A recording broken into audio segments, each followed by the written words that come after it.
Sir, Amaravati విషయంలో పవన్ కళ్యాణ్ ఇచ్చిన ఒక స్టేట్మెంట్ ఆసక్తికరమైన చర్చకు దారితీసింది. ముందుకు ఒకసారి బయట చూద్దాం సార్. జై ఆంధ్రానండి. ఎందుకంటే నేను అంటే మీరు జై అమరావతి అనే కొద్దీ మీ కష్టం మీ 30 ఎకరాలకు వెళ్ళిపోతుంది, 33,000 ఎకరాలకు వెళ్ళిపోతుంది. మీరు జై ఆంధ్ర అన్నప్పుడు 5 కోట్ల మంది ప్రజలకు వెళ్తుంది, మీ బాధ తెలుస్తుంది. మీరు జై అమరావతి అన్నప్పుడు నాకు మనసులో కలుగుకుండదు, వీళ్ళు ఇంత పెట్టేసుకున్నాను. తర్వాత మాట్లాడటం వాళ్ళు జై ఆంధ్ర అని ప్రారంభించిన సంతోషం. అమరావతి అనకండి, జై ఆంధ్ర అనండి. ఎందుకంటే నేను అంటే మీరు జై అమరావతి అనే కొద్దీ మీ కష్టం మీ 30 ఎకరాలకు వెళ్ళిపోతుంది, 33,000 ఎకరాలకు వెళ్ళిపోతుంది. మీరు జై ఆంధ్ర అన్నప్పుడు 5 కోట్ల మంది ప్రజలకు వెళ్తుంది, మీ బాధ తెలుస్తుంది. మీరు జై అమరావతి అన్నప్పుడు నాకు మనసులో కలుగుకుండదు, వీళ్ళు ఇంత పెట్టేసుకున్నాను. తర్వాత మాట్లాడటం వాళ్ళు జై ఆంధ్ర అని ప్రారంభించిన సంతోషం.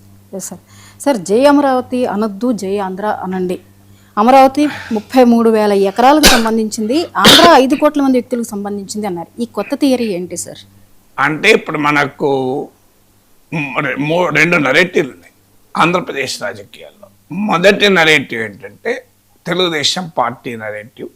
అమరావతి రాష్ట్ర రాజధాని, అమరావతి రాష్ట్ర భవిష్యత్తు, అమరావతి రాష్ట్ర గ్రోత్ ఇంజన్. తెలంగాణకి ఎలా హైదరాబాద్ ఎలా ఆదాయాన్ని ఇస్తుందో, అమరావతి భవిష్యత్తులో 5 కోట్ల ఆంధ్రప్రదేశ్ ప్రజల భవిష్యత్తును ఇస్తుంది. ఇది ఒక మహానగరమై, ప్రపంచ నగరమై, ఒక గ్రీన్ఫీల్డ్ సిటీగా ఎమర్జ్ అవుతుంది. ఇది చంద్రబాబు నాయుడు చెప్తున్నటువంటి థియరీ. అందుకొరకు ఎంత దీన్ని పెద్ద ఎత్తున కాన్సన్ట్రేట్ చేసి ఆయన పొలిటికల్, ఫైనాన్షియల్ ఎనర్జీస్ అన్నిటినీ దానిపైన పెడుతున్నాడు. రెండవ థియరీ ఏంటంటే అమరావతి వల్ల ఆంధ్రప్రదేశ్ నష్టపోతుంది, ఇతర ప్రాంతాలు నిర్లక్ష్యానికి గురవుతాయి, డబ్బులన్నీ తీసుకెళ్ళి అమరావతిలోనే పెడితే మిగతా రాష్ట్రం అన్యాయం అయిపోతుంది అని వైఎస్ఆర్ కాంగ్రెస్ వైఖరి. సో మొదటి వైఖరేమో అమరావతితోనే ఆంధ్రప్రదేశ్, రెండవ వైఖరేమో అమరావతి వల్లనే ఆంధ్రప్రదేశ్ నష్టపోతుంది అని. ఇప్పుడు పవన్ కళ్యాణ్ ఏమి చెప్పదలుచుకున్నాడు? ఈ రెండు కాదు, అమరావతి వేరు ఆంధ్రప్రదేశ్ వేరు అంటున్నాడు. అమరావతి వేరు ఆంధ్రప్రదేశ్ వేరు. మీరు జై అమరావతి అంటే 33,000 ఎకరాలకే ఆ అభిప్రాయం కలుగుతుంది. ఇక్కడే అంతా ఎందుకు పెడుతున్నారని కూడా వస్తుంది. జై ఆంధ్ర అంటే 5 కోట్ల ప్రజలకు అని.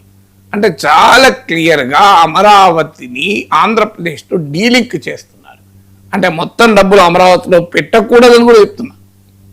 ఇండైరెక్ట్గా చంద్రబాబు నాయుడు తెలుగుదేశం పార్టీ అమరావతిపై చేస్తున్న బిల్లు చేసిన నరేటివ్కు కంప్లీట్ భిన్నంగా పవన్ కళ్యాణ్ మాట్లాడుతున్నాడు. సో మీకు ఇదొకటే కాదు, తిరుపతి లడ్డు వ్యవహారం కూడా చూసాం మనం.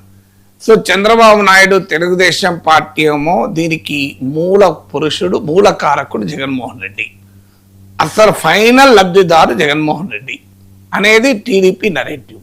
జగనే ఇదంతా చేయించాడు అని. పవన్ కళ్యాణ్ అసెంబ్లీ సాక్షిగా ఏమన్నాడు?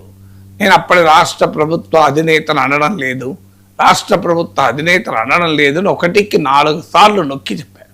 అంటే నేను జగన్ తప్పు పట్టడం లేదు అని, ఇదేదో లోకల్ అధికారుల తప్పు అని. అంటే ఎందుకు మరి ఈ డైవర్జెన్స్ వస్తుంది అంటే ఇటీవల కాలంలో మీరు గమనించండి, పవన్ కళ్యాణ్ పైన వైసీపీ విమర్శలు తగ్గాయి, వైసీపీ పైన పవన్ కళ్యాణ్ విమర్శలు కూడా బాగా తగ్గాయి. ఎందుకు తగ్గాయి అనేది ఒక ప్రశ్న. దీనికి ఆన్సర్ ఏంటంటే జనసేన నాయకులు పవన్ కళ్యాణ్, నాదెళ్ల మనోహర్ ఇతరులు వెళ్ళి అమిత్ షాను కలిశారు. నాకున్న హైలీ ప్లేస్ సోర్స్ చెప్తున్నా.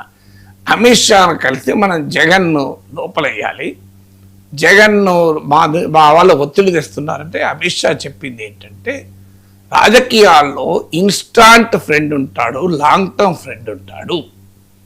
Telugu Desam instant friend, Jagan long term friend. Chandrababu నాయుడుకు ఆయనంటే శత్రుత్వం ఉండొచ్చు, మనకెందుకు ఉండాలి? మీకు కూడా మంచి చెప్తున్నాను, మీకు అవసరం ఏంటి? లాంగ్ టర్మ్ ఫ్రెండ్ ఉపయోగపడతాడు, మనకు 25 మంది ఎంపీలు సహకరిస్తున్నారు కదా అని మీరు కూడా ఆ వైఖరి మార్చుకోండి అని సలహా ఇచ్చారని. ఇది మీకు ఎలా తెలిసింది సార్? మరి అమిత్ షా, పవన్ కళ్యాణ్, నాదెళ్ల మనోహర్ ముగ్గురే ఉన్నారు కదా, మీకు ఎలా తెలిసిందని మీరు అడగచ్చు. ఎస్, ఐడీ ప్లేస్ సోర్స్ అంటే అమిత్ షా అని చెప్పాలి, పవన్ కళ్యాణ్ చెప్పాలి, నాదెళ్ల మనోహర్ చెప్పాలి. ఈ ముగ్గురు చెప్పారు, మనకు తెలుసు. ఇది ఎలా తెలిసింది అంటే మీకు జనసేన కోర్ కమిటీ ఎమ్మెల్యేలు వీళ్ళందరి మీటింగ్లో ఇదే ప్రశ్న వచ్చినప్పుడు ఎమ్మెల్యేలందరినీ పంపించి కోర్ కమిటీని కూర్చుండబెట్టి పవన్ కళ్యాణ్ చెప్పింది అన్న నా మనోరన్న అమిత్ షా ఏం చెప్పాడో ఒకసారి చెప్పండి అని చెప్పాడు. అక్కడి నుంచి సమాచారం అందరికీ. ఇది అంటే మీకు క్లియర్గా అప్పటి నుంచి మీరు గమనించండి, వైసీపీ వైఖరిలో చేంజ్ వచ్చింది. మీకు పవన్ కళ్యాణ్ పైన గతంలో టార్గెట్ చేయడం లేదని అనడం లేదు, గతంలో ఉన్నంత టార్గెట్ లేదు.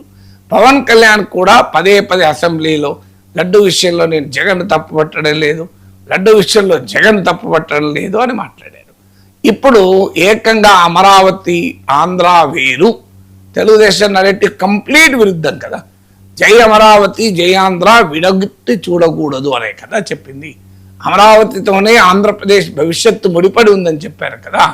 ఇప్పుడు ఏమంటున్నారు, అమరావతి అని అనకూడదు ఆంధ్ర అనాలి అంటే ఎక్కడో ఒక చోట పవన్ కళ్యాణ్ డిఫర్ అవుతున్నాడు. అంటే అమరావతి పైన అత్యధిక కేంద్రీకరణ 2019 లాగా మీకు దెబ్బతింటామేమో అనే అనుమానం పవన్ కళ్యాణ్ కలుగుతుంది అనేది అర్థమవుతుంది క్లియర్గా. ఇది 2014-19 మధ్య కాలంలో కూడా కంప్లీట్ చర్చ అంతా అమరావతి చుట్టే తిప్పారు. అయినా 2019లో 23 సీట్స్కు తగ్గడమే కాకుండా అమరావతి ప్రాంతంలోని తాటికొండ మంగళగిరి సీట్లలో కూడా టీడీపీ ఓడిపోవడమే కాకుండా సయాన మంగళగిరిలో లోకేష్ ఓడిపోయాడు. మరి అమరావతి నరేటివ్ అద్భుతమైన రాజధాని అనేది ఎందుకని 2019లో టీడీపీని గెలిపించలేకపోయింది? వాస్తవంగా రాజధాని అంశం ఒక ముఖ్యమైన అంశం. 2014లో చంద్రబాబు నాయుడు జగన్ పైన 2% మార్జిన్తో గెలవడం, కానీ అప్పటికిప్పటికి తేడా ఉంది. 2014-19 మధ్య కాలంలో నీకు రంగుల చిత్రాలు మీకు అలాగే టెంపరీ కన్స్ట్రక్షన్స్ తప్ప మిగతా యాక్టివిటీ లేదు. ఇప్పుడు 2024 నుంచి మిగతా యాక్టివిటీ కూడా వస్తుంది. మీకు కన్స్ట్రక్షన్ యాక్టివిటీ పెరుగుతోంది, మీకు ఇన్ఫ్రాస్ట్రక్చర్ డెవలప్మెంట్ పెరుగుతోంది, పర్మనెంట్ ఐకానిక్ టవర్స్ కన్స్ట్రక్షన్ పెరుగుతోంది. అందువల్ల అప్పట్లాగా ఇదేదో భ్రమరావతి అని అనటానికి అవకాశమే లేదు. ఇప్పుడు యాక్చువల్గా గ్రౌండ్ మీద జరుగుతుంది. అందువల్ల మరి అయినా అమరావతి వల్ల నష్టమవుతుందని ఎందుకు అభిప్రాయం వస్తుంది? దీనికి కారణం ఏంటంటే కేంద్రీకరణ మిగతా ప్రాంతాల్లో ఎలినేట్ చేస్తుందా, ఉత్తరాంధ్రలో రాయలసీమలో ఏమైనా నెగిటివ్ అవుతుందా అని. అయితే అమరావతిని రాజధానినే దెబ్బతీసి అమరావతిని ఘోరంగా టార్గెట్ చేసి వైసీపీ కూడా నష్టపోయింది. అంటే ప్రజలు బ్యాలెన్స్ కోరుతున్నారు, ప్రజలు ఎటు ఎక్స్ట్రీమ్ కూడా ఆశించడం లేదు. అంతా అమరావతిలో పెట్టడాన్ని సమర్థించరు, అమరావతి అవసరమే లేదు అనడాన్ని సమర్థించరు. ఇది గనక పవన్ కళ్యాణ్కు బహుశా అభిప్రాయం కలిగిందా? అందువల్ల అమరావతిని కంప్లీట్గా టార్గెట్ చేసి వద్దనుకోని జగన్ దెబ్బతిన్నాడు, అమరావతి మాత్రమే కావాలనుకోని చంద్రబాబు దెబ్బతిన్నాడు 2019లో. 2024లో అమరావతిని అటాక్ చేసి జగన్ దెబ్బతిన్నాడు. కనుక మనం ఈ రెండింటి మధ్య బ్యాలెన్స్ చేసుకుంటేనే రాజకీయంగా లాభం అనే అభిప్రాయానికి ఏమైనా పవన్ కళ్యాణ్ వచ్చారా? ఎందుకంటే జై అమరావతి అనకండి, జై ఈ రెండింటి మధ్య పోలికేంటి? ఇప్పుడు జై అమరావతి అనకండి, జై ఆంధ్రప్రదేశ్ అనండి. జై అమరావతి జై ఆంధ్రప్రదేశ్ వేరు కాదు కదా. అమరావతి ఎక్కడ కడుతున్నారు? ఆంధ్రప్రదేశ్లో కడుతున్నారు కదా. అంటే ఇప్పటికే అమరావతి పైన ప్లాట్లు ఇంకా రైతులకు ఇవ్వలేదన్న విమర్శ వస్తుంది.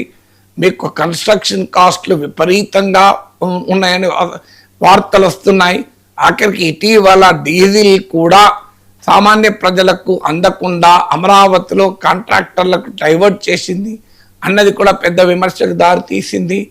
అసలు ఇవన్నీ కూడా అమరావతి కాకుండా మిగతా ప్రాంతాల అభివృద్ధి దెబ్బతింటదా అనే అనుమానాలు వ్యక్తమవుతున్న కాంటెక్స్ట్ ఇవన్నీ చూసిన తర్వాత ఇప్పుడు మళ్ళీ సెకండ్ పోలింగ్, థర్డ్ పోలింగ్, ఇంకెన్ని పోలింగ్ ఉంటో తెలియదు. ఆ రోజేమో 33,000 ఎకరాలతో అద్భుతమైన ప్రపంచ స్థాయి రాజధాని కడతామన్నారు. ఇప్పుడేమో అది మున్సిపాలిటీకే సరిపోతుంది అంటున్నారు.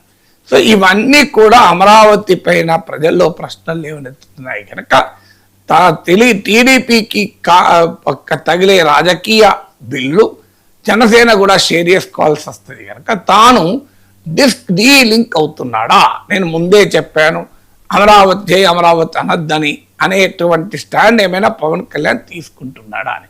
లేకపోతే దీని వివరణ ఏంటి? అమరావతి వేరు, ఆంధ్రప్రదేశ్ వేరు అని ఎందుకు చెప్తున్నారు? జై అమరావతి అంటే అక్కడే పెడుతున్నారన్న భావన కలుగుతుంది. జై ఆంధ్రప్రదేశ్ అనాలి అని ఎందుకు అంటున్నాడు? అమరావతి లేని ఆంధ్రప్రదేశా, అమరావతి ఉన్న ఆంధ్రప్రదేశా, అమరావతి ఆంధ్రప్రదేశ్ విడగొట్టగలమా అనే చర్చకు దారి తీస్తుంది.